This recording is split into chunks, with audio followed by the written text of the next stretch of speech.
Chapters 5 and 6 describe a miraculous incident that happened many thousands of years ago. Eric is going to be coming up afterwards to see, well, how does this apply to us here in the 21st century? It's a remarkable passage, full of drama, full of excitement, full of encouragement, but also full of challenge for us. So Abby is going to be reading chapter 5. It's on page 275 of the Church Bibles. After the Philistines had captured the Ark of the God, they took it from Ebenezer to Ashdod. They carried the Ark into Dagon's temple and set it beside Dagon. When the people of Ashdod rose early the next day, there was Dagon falling on his face on the ground before the Ark of the Lord. They took Dagon and put him back in his place. But the following morning when they rose, there was Dagon fallen on his face on the ground before the Ark of the Lord. His head and hand had been broken off and were lying on the threshold. Only his body remained. That is why, to this day, neither the priests of Dagon nor any others who enter Dagon's temple at Ashdod step on the threshold. The Lord's hand was heavy on the people of Ashdod and its vicinity. He brought devastation on them and afflicted them with tumors. When the people of Ashdod saw what was happening, they said, The ark of God of Israel must not stay here with us, because his hand is heavy on us and on Dagon our God. So they called together all the rulers of the Philistines and asked them, What shall we do with the ark of the God of Israel? They answered, Let the ark of God of Israel be moved to Gath. So they moved the ark of the God of Israel, but after they'd moved it, the Lord's hand was against that city, throwing it into great panic. He afflicted the people of the city, both young and old, with an outbreak of tumors. So they sent the ark of God to Ekron. As the ark of God was entering Ekron, the people of Ekron cried out, They have brought the ark of the God of Israel round to us to kill us and our people. So they called together all the rulers of the Philistines and said, Send the ark of the God of Israel away. Let it go back to its own place, or it will kill us and our people. For death had filled the city with panic. God's hand was very heavy on it. Those who did not die were afflicted with tumors, and the outcry of the city went up to heaven. When the ark of the Lord had been in Philistine territory for 7 months, the Philistines called for the priests and the diviners and said, What shall we do with the ark of the Lord? Tell us how we should send it back to its place. They answered, If you return the ark of the God of Israel, do not send it back to him without a gift. By all means, send a guilt offering to him. Then you will be healed, and you will know why his hand has not been lifted from you. The Philistines asked, What guilt offering should we send to him? They replied, 5 gold tumors and 5 gold rats, according to the number of the Philistine rulers, because the same plague has struck both you and your rulers. Make models of the tumors and of the rats that are destroying the country, and give glory to Israel's God. Perhaps he will lift his hand from you and your gods and your land. Why do you harden your hearts as the Egyptians and Pharaoh did? When Israel's God dealt harshly with them, did they not send the Israelites out so that they could go on their way? Now then, get a new cart ready with 2 cows that have calved and have never been yoked. Hitch the cows to the cart, but take their calves away and pen them up. Take the ark of the Lord and put it on the cart, and in a chest beside it put the gold objects you are sending back to him as a guilt offering. Send it on its way, but keep watching it. If it goes up to its own territory towards Beth Shemesh, then the Lord has brought this great disaster on us. But if it does not, then we shall know that it was not his hand that struck us, but that it happened to us by chance. So they did this. They took 2 such cows and hitched them to the cart and penned up their calves. They placed the ark of the Lord on the cart, and along with it, the chest containing the gold rats and the models of the tumors. Then the cows went straight up towards Beth Shemesh, keeping on the road and lowing all the way. They did not turn to the right or to the left. The rulers of the Philistines followed them as far as the border of Beth Shemesh. Now the people of Beth Shemesh were harvesting their wheat in the valley, and when they looked up and saw the ark, they rejoiced at the sight. The cart came to the field of Joshua of Beth Shemesh, and there it stopped beside a large rock. The people chopped up the wood of the cart and sacrificed the cows as a burnt offering to the Lord. The Levites took down the ark of the Lord together with the chest containing the gold objects and placed them on the large rock. On that day, the people of Beth Shemesh offered burnt offerings and made sacrifices to the Lord. The 5 rulers of the Philistines saw all this and then returned that same day to Ekron. These are the gold tumors the Philistines sent as a guilt offering to the Lord, 1 each for Ashdod, Gaza, Ashkelon, Gath, and Ekron. And the number of the gold rats was according to the number of Philistine towns belonging to the 5 rulers, the fortified towns with their country villages. The large rock on which the Levites set the ark of the Lord is a witness to this day in the field of Joshua of Beth Shemesh. But God struck down some of the inhabitants of Beth Shemesh, putting 70 of them to death because they looked into the ark of the Lord.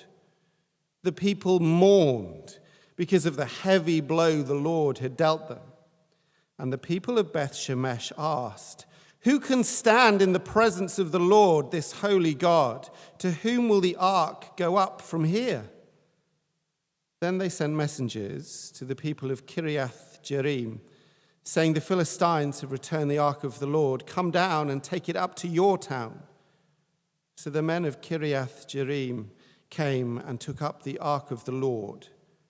They brought it to Abinadab's house on the hill and consecrated Eleazar his son to guard the ark of the Lord.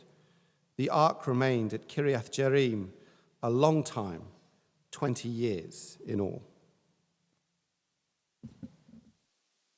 Oh, now, all good?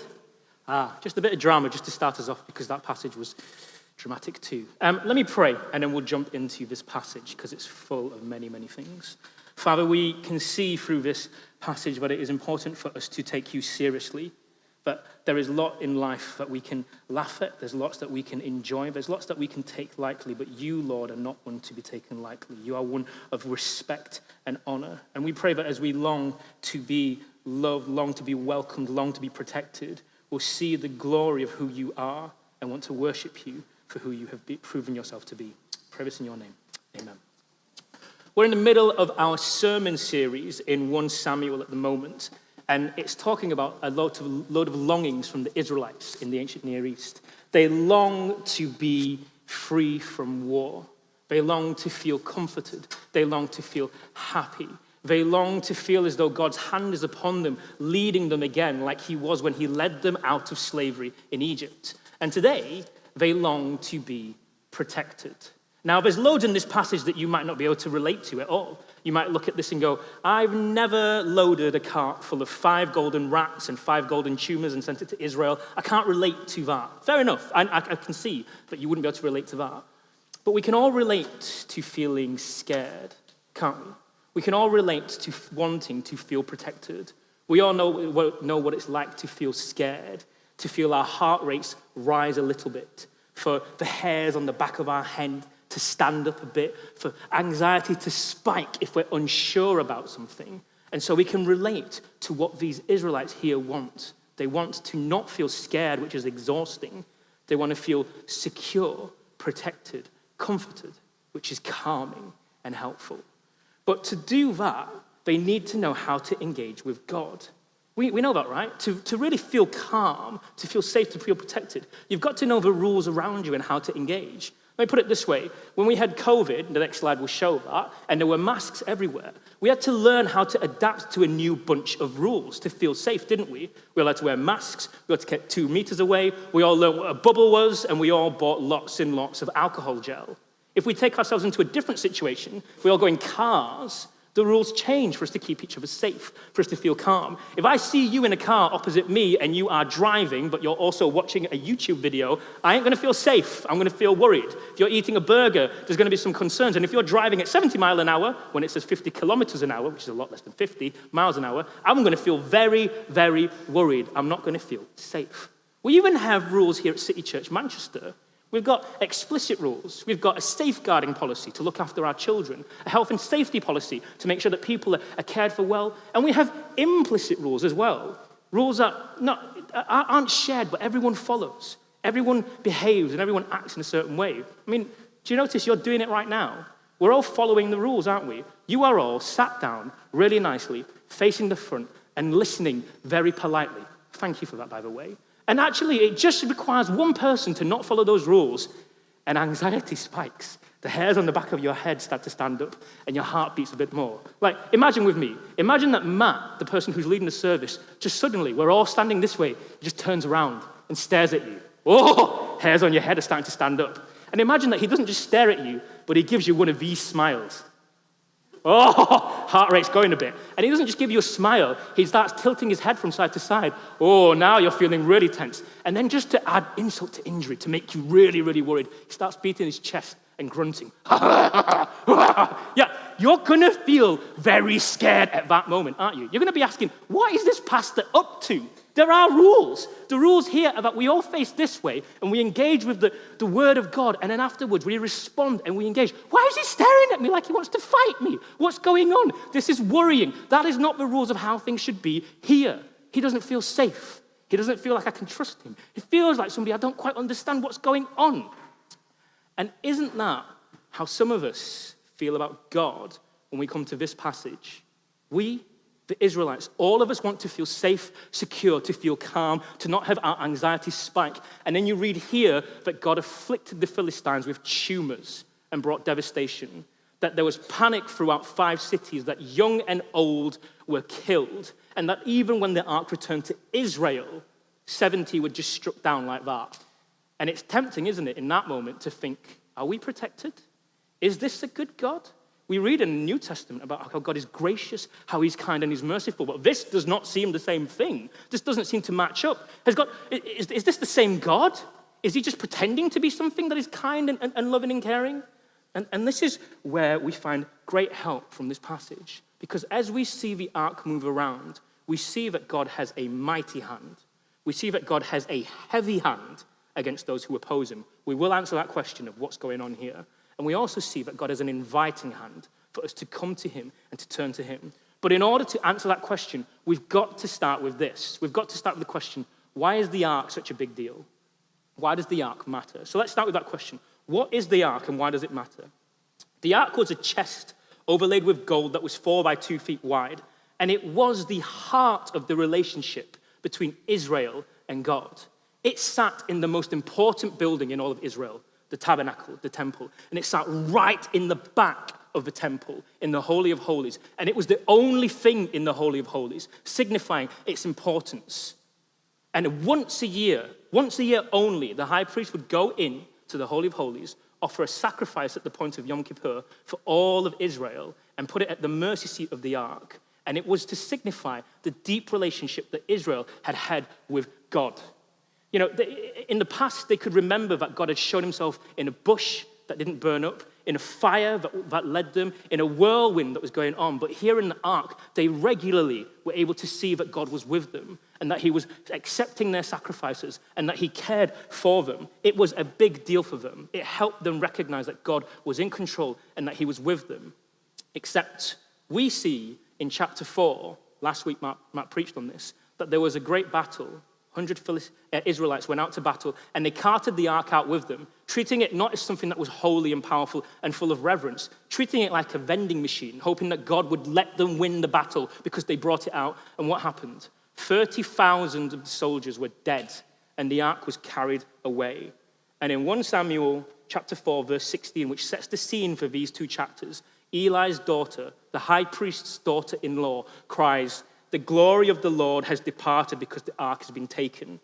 It's a dark time. It feels tense. It feels sad because this image of the heart of the relationship between God and Israel is gone. And the Israelites do not feel protected right now. They feel as lost as when they were in captivity under Egypt, wondering if God's hand is still with them. And what we're going to see as we go through this passage is that as the ark moves around, we see God's mighty hand, his heavy hand, and his inviting hand as well. Let's go to our first point, the mighty hand of God. We see that as the ark moves into the Philistine camp, God's hand is mighty. The ark shows us that his hand is mighty and he doesn't need any help. What do I mean by God has a mighty hand? The first thing I mean is that God doesn't need any help. You can see that clearly, right? In last week, there are 100,000 soldiers and the ark, and it's completely impotent. They are defeated, the ark is taken away. What do we see in these two chapters, chapter 5 and chapter 6? Not a single soldier, not one. And God lays waste to 5 different cities and finds that his ark is sent back with gold and a guilt offering. God does not need any help. He has a mighty hand. He is in complete control. He is a God who is worthy of praise. But if you look a bit more closely, it's not just a mighty hand that shows us that God doesn't need help. It's a mighty hand that shows us that God is the only God. Look with me at verses 1 to 5. What do you see there? The ark is taken to Ashdod. So this is one temple in one city in Philistine. There are multiple temples, multiple gods, multiple cities where people are worshipping. But the ark is placed in this place, and it sits next to Dagon, the god of fertility and corn, which shows you can make a god out of anything. But anyway, Dagon's there like this. And what do we see in verses 1 and 2? But actually the ark is here, Dagon is here to show that Dagon is greater. The Philistine gods are in control. And then everyone goes to sleep. The priests go to sleep, and what happens?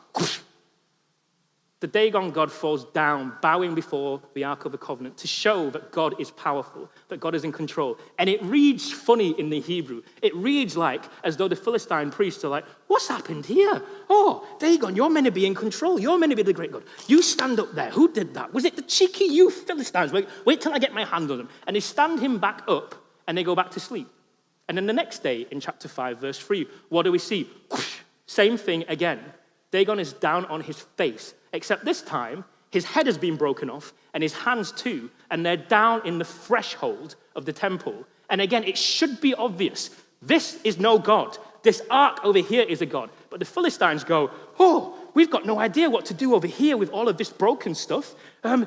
Let's make lemon out of lemonade. Let's consecrate this day and make it a wonderful day to celebrate. It's meant to be funny, as if to say, Philistines, can't you see that this is the great God who is in control, that he is powerful? It's also meant to point to the Israelites and point them back to their Bibles, to the keynote of the Old Testament, to the thing that they recite daily, the Shema. In Deuteronomy 6:4, the Shema, which just means listen, the first word in the Shema, that line in Deuteronomy 6:4, it says this, "Hear, O Israel, listen, O Israel, the Lord our God, the Lord is one." And that statement there that is repeated day after day by the Israelites is one to say that the Lord your God is one, meaning what we understand, 3 persons, one God, but also that this God is one. He is the one and only. There are no other gods. There are no other rivals. The ark is here, Dagon is here, whoosh, down on their face. The ark of God is here, Satan is here. Jesus, we see here in Revelation, just breathes on Satan. There is no rival. The battle is over. The ark of God is here. Your hopes in anything else are here. It is nothing compared to God. Do you see that picture of how this is the one and only God? And do you see how clever this is from God? He says, actually, but if you put your hope in other gods, you're going to be in trouble. So you need to take the head off them and the arms off them. Essentially, he's saying that all other gods are foolish, take the head off, and they're impotent, powerless, take the arms off. And this is an application point for us. It's very easy for us to go, silly Philistines, what were you doing over there? But actually, we do the same thing, don't we? We put our hope in other gods all the time. Children are a great blessing, but you treat them as your ultimate hope, as your greatest God, and you watch them become spoilt tyrants who you cannot say no to. Community is a wonderful thing. If you come to City Church hoping to make some friends, we want that for you. It's a great thing to enjoy. But set that up as your greatest hope in your God, and watch your heart get grumpy and resentful when you do not receive your perceived needs.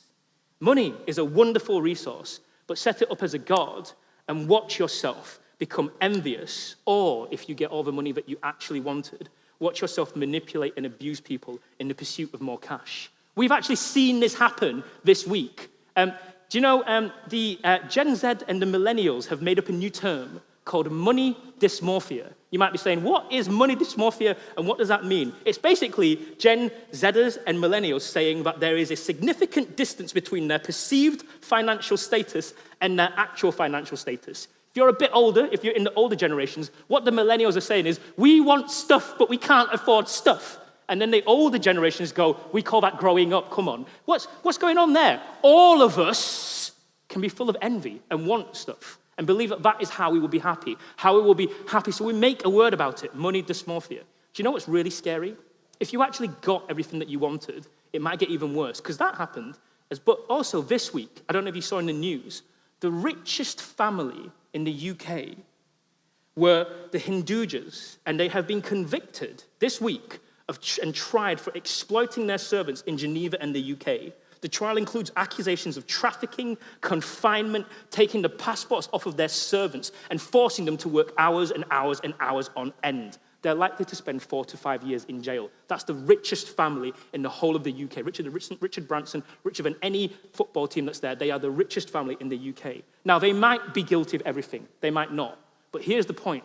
If you're worth 40 billion pounds, 40 billion, then it's probable that you could treat your servants with dignity and treat them in a way that you value them. And there's the danger there that actually, as you get more and more money, the question is, how could they have been in such a place where they treated people like slaves? Well, I think you can if you are gripped by a God and it takes over you. That's what we see here. You put anything else up as a God, it will lie to you, it will take from you, and you will find yourself in significant trouble. The great theologian Jonathan Edwards said this: if you idolize anything, put anything else as a God other than Jesus, you will eventually demonize it. If you idolize anything, you will eventually demonize it. And God is showing that here. He's saying, I have the mighty hand. I am the one who does not need any help. I am the one and only true God. But then we also see from verses 6 onwards that God has a heavy hand too. And this is where things get tough, isn't it? Let's look at actually what happens. We read in verse 6 that God brings devastation and his hand is heavy against Ashdod and against Dagon, and that they are afflicted with tumors. So they send the ark over to Gath in verse 7. And the Gath people panic and they don't know what to do, so they send the ark over to Ekron in verse 10. And before the ark even gets to Ekron, the people in Ekron are like, no, we've heard about all the problems. Send it back from whence you came. But they receive the ark and they receive great tumors and affliction and devastation. The hand of God is heavy against them. And so they say, what can we do? And at the end of chapter 6, we see that the Philistine priests say, we're not sure, but maybe if you offer a guilt offering, an offering of 5 golden rats, of 5 tumors, maybe, which represent our 5 cities, maybe God will forgive us. Maybe God will take away this devastation. And so they load up 5 tumors. They load up 5 golden rats onto this cart along with the ark. They stick on 2 mummy cows. We'll talk about those cows later. And they send them straight back to Israel. God's hand is heavy against his enemies who oppose him. But it gets harder, doesn't it? Because God's hand isn't just heavy against those who oppose him, his enemies. God's hand is heavy against his people if they oppose him. Do you see that at the end of chapter 6? The cart goes back to Israel. It goes to the closest city, Beth Shemesh. And the people look like they are devoted. They look like they are wonderful God followers. They praise God, they offer up sacrifices, and they thank God for all that's happening. And then some of them look into the ark, and what happens? 70 of them are struck dead. God's hand is heavy against those who oppose him. Now, doesn't that sound like something that's a bit scary to us? Doesn't that sound like a different type of God? It doesn't sound like the God who talks about mercy and about grace. This sounds like a God who may well be somebody who's heavy-handed and pushing on us. What do we mean? What does the Bible mean when it says that God's hand is heavy here? We've got to be careful, because we hear a heavy hand and we think of a dad who is harsh towards his children. We hear heavy hand, and we think of a pastor who is heavy shepherding, manipulating people around them. And we must not put phrases onto what is written in the Bible and what it meant thousands of years ago. That word heavy, the Hebrew word kavod, means glory too. What heavy means when it's saying that God has a heavy hand is it means that it is something of significance, worthy, something that we need to respect. We use the phrases like this sometimes. So when we say you have a heart-to-heart with your mate, and they really tell you about what their hopes, their dreams are, we call that a heavy conversation, don't we? If you were to hang out with somebody who, in this room, has been an asylum seeker and has gone through war and the ravages and the pains of that, and they through tears share to you about the difficulties that have gone in their lives, you'd call that a weighty moment, wouldn't you? Aaron and Janica are going to get married soon. And if they are facing each other in their wonderful wedding day and they're making vows, we would say that moment has gravity to it, won't we? There is weight, heaviness, and gravity to these wonderful situations. And as great as they are, we are very excited for your wedding. None of them are as important, as significant as God. God has weight. God has gravity. God is heavy. And he is worthy of glory as well. Those two things are used interchangeably. You'll see in chapter 6, verse 5, the word glory is used. It's the same word here. It's this heaviness that is there. Here's the thing, though. If you do not recognize the weight, the significance, the heaviness of those situations, then that heaviness starts to push down on you, doesn't it? Let me give you an example. If Aaron and Janica are facing each other and they're about to say their wonderful vows, and there's always the person who's leading the ceremony who goes, if anyone has any reason why these two should not get married, please speak now and forever hold your peace. And you don't recognize the gravity of the situation. You think you're Mr. Funny person and you go, I've got a reason. It's because Aaron's a loser. Way! I think in that moment, it will be very tense for you. I think as suddenly as you look around, you'll see Aaron's mum, and you'll be like, oh no, this just feels really heavy all of a sudden. I think if you don't recognize the weight of that situation, you'll look at Aaron's groomsmen and go, oh, they look a bit bigger than I remember. Oh, and you'll feel tense as the weight of all of those people comes down on you. Why? Because you did not recognize the significance of that situation, and you took advantage of it, and you were all about yourself. That's just a wedding, an important wedding. We love you, but a wedding, not God himself. What about if you take advantage of God? What about if you oppose him? What about you go, I don't want anything to do with you. Should not the weight of that come down on you to show you the dangerous position you're in? That is what we see here, that God's hand is heavy because we are in a dangerous position, because we need to know that God is there to help us. Why is this written as a heavy hand of God? Well, the reason is because the heavy hand of God shows us that we need justice. You might go, well, that's all good and well, Eric, but couldn't God just calm down for a little bit? Couldn't he just lower his standards? Couldn't he just be a bit more gracious and a bit more kind? I mean, this is the reason why my friends say they don't believe in Christianity. Why they say that truth is relative, because we're more civilized now. We just all say we just do whatever we want and we just be kind to each other. And we just, you do you, we just become kind. Now that's a wonderful argument. It's beautiful. It really, really is. The problem is, no one believes that. And by that, I mean no one lives as though they believe that. I'll give you an example. This week, again, it's been a bad week in the news. There's been a special school in Wirral called Life Wirral School in Wallasey. It charges its students who are disabled £150,000 to come to this school. And it is meant to be a place where the vulnerable, the people who are in special needs, the people who have disabilities can flourish and be taken care of. And it has been in the news this week because the BBC has done an undercover sting on there and done an undercover reporting. And they found that a senior member of staff was caught talking about how he'd like to drown some of the children there as though they were kittens.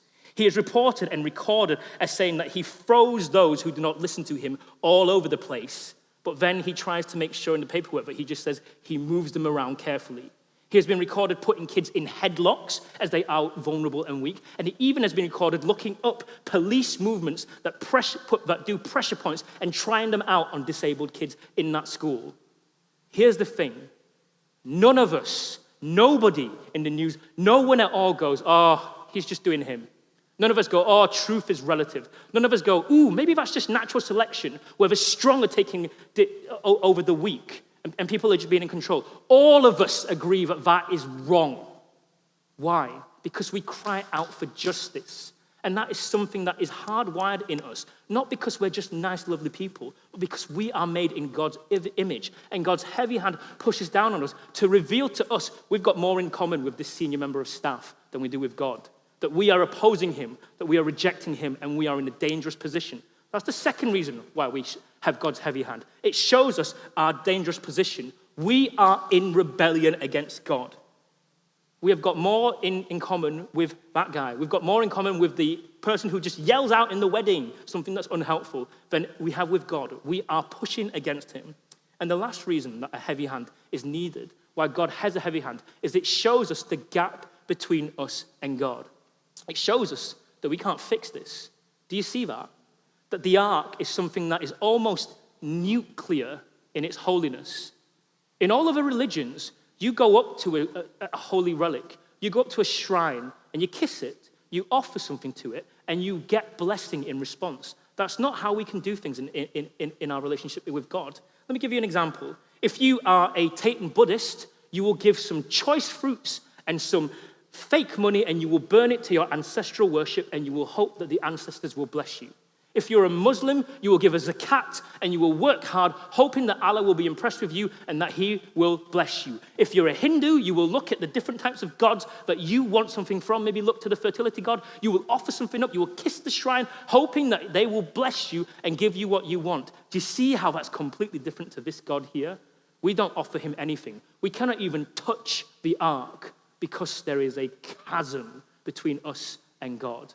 We are completely different to him. He is glorious. He is heavy. He is the one and only. He is powerful and mighty, and we are not. And we are in opposition to him. And actually, there is nothing that we can do to fix it. I mean, you even see that in Israel's history, don't you? That the only way that people could reach the ark was once a year through Yom Kippur, through the high priest, and it was only one time. Let me submit to you, I sin more than once a year, so I'm in trouble if that's the case. Like, it feels like a plaster on a gaping wound. It is not the fix that we are looking for. There is a great chasm that cannot be made up. Now, if we stop there, that would feel heavy and terrible. But we see in this passage that God has a mighty hand and a heavy hand. We also see God's hand inviting those who oppose him to come to trust in him, inviting those who are against him to come back into relationship to him. You see that with the Philistines, don't you? Come back with me to the beginning of chapter 5. What happens? The Philistines do not see that when Dagon goes whoosh and falls down on his face, they don't see that it's God. They don't want to recognize it, even though it seems obvious to them. If you go on to chapter 6, verses 7 to 9, you see that actually they load up a cart with all of these things, and they send the cart back to Israel. And the cart has 2 mummy cows. Ha ha! Why does it have 2 mummy cows? You and I don't know because we live in central Manchester and we see more flat whites than we do mummy cows, so we've got no idea what this is all about. But if you have anything to do with farm, you'll understand why. Because mummy cow has a baby cow back in Philistine, and mummy cow will probably turn around and go back to baby cow in Philistine. That's the test that Israelites are setting up. Also, 2 mummy cows have never before held a cart. So basically, they're unlikely to work well as a team. They're likely to veer left and right all over here. What's going to happen logically? If they let that cart go, it is either going to go straight back to Philistine, or maybe it will veer left and right like that. What happens?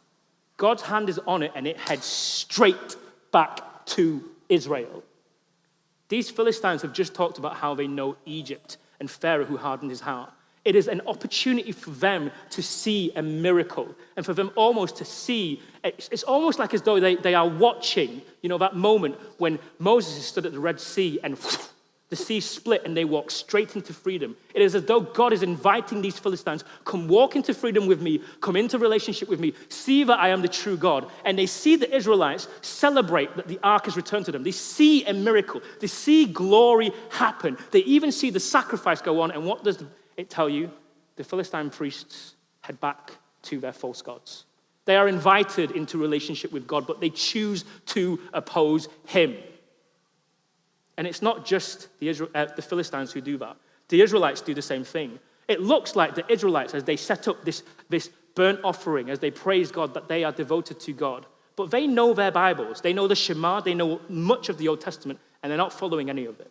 Do you know, in Leviticus 1:3, it tells them that they should sacrifice bulls, not cows. But they go, the cows are just there, the mummy cows. They're in front of us, it's easier. Let's just do that. That'll do for God. They don't give him their best efforts. Do you know in Numbers 4:5, it tells them that they should cover up the ark and revere and honor it. But they put it on a rock to celebrate and go, how great we are. And even up to this point, God has not struck them down.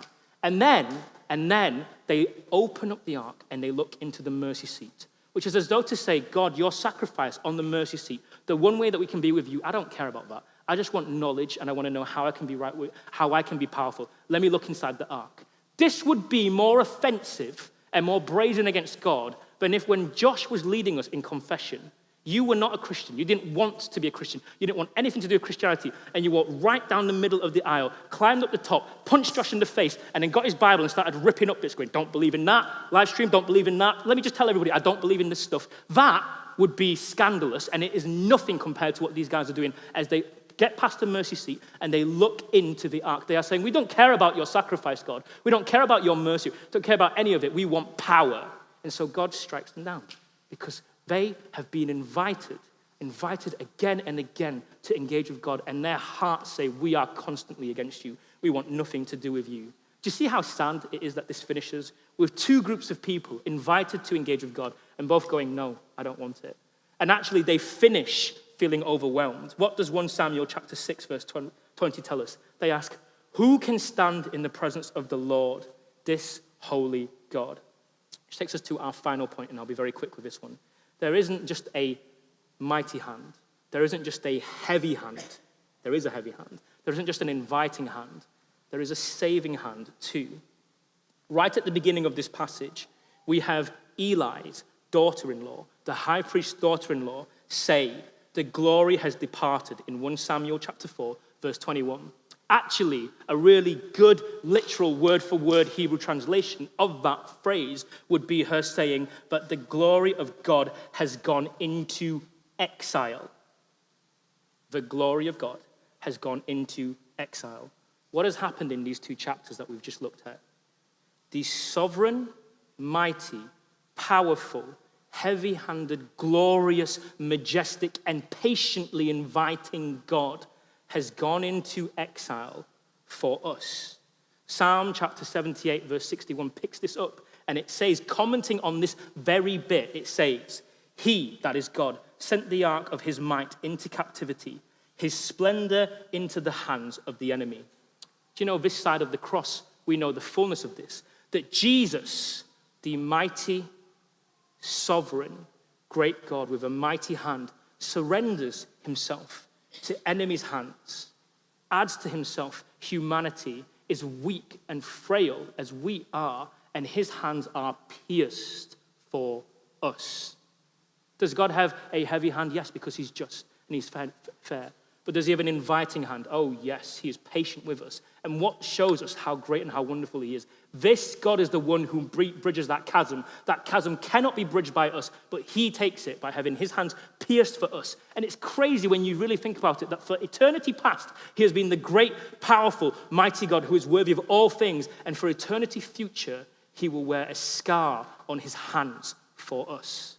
Do you see how wonderful this God is? How great he is? When you view things this way, it doesn't just give you a desire to feel protected, to feel comforted. That'd be a rubbish God.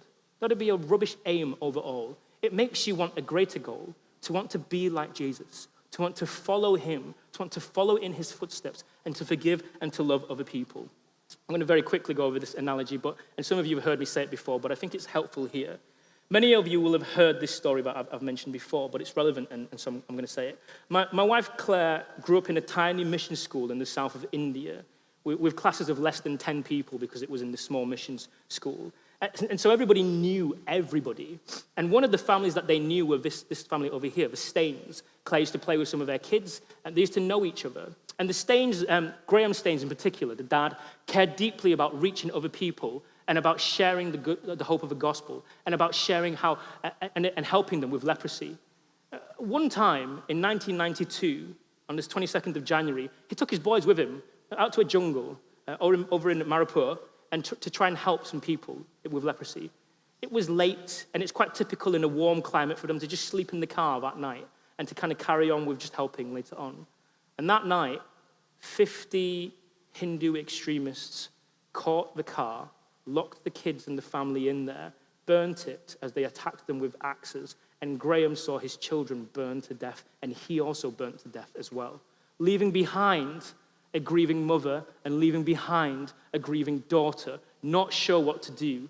And this is what Gladys, the mum, says in response to this as she thinks about the gospel. I cannot express how I felt when I got the news that my husband and my sons were burnt alive. I told my daughter Esther that though we had been left alone, we would forgive. My daughter said, yes, we will forgive. I feel so sad that I do not get to see my sons grow up. Christ has been my companion, but at times I miss the support of my husband. But I remind myself, it is Jesus who is the source of every consolation and support. God gives us the strength to forgive, carry our crosses, and live according to his will. What a wonderful picture of the gospel. What's your goal? What's your aim? Is it to feel comfortable? Is it to feel powerful? Is it to have money? Is it to even feel protected? I get it. They're all wonderful things to aim for, but they make terrible gods. If you see Jesus for who he is, you have the capacity to love other people, to reach out in a way that is wonderful, to forgive in a way that is incredibly costly and almost feels impossible. But is it only possible if you see that God has a mighty hand, a heavy hand against those who oppose him, a patient hand, and ultimately his saving hand is there as he has been pierced at the cross for our sake. Let me pray and we're going to respond. Father, we thank you. We thank you that though your hand is heavy against those who oppose you, and it is right that you are that way, you are just and you are fair, you have made a way for us to be with you forever. And you call us to a goal far greater than anything that we could ever imagine. We want all of the trinkets that the world could offer, and you offer us life to the fullest. Would you help us to run after you? Would you help us to lean on you in every situation? Would you help us to see that you are more worthy and more valuable than anything else, but that you are the motivation for our hearts, to delight in you, to be our living hope, to overcome the chasm, and for us to see that you give us life to the fullest. Lord, please help us through Jesus, through seeing his work, his compassion, and his care. Help us delight in you and help us to trust in you. Pray this in Christ's name. Amen.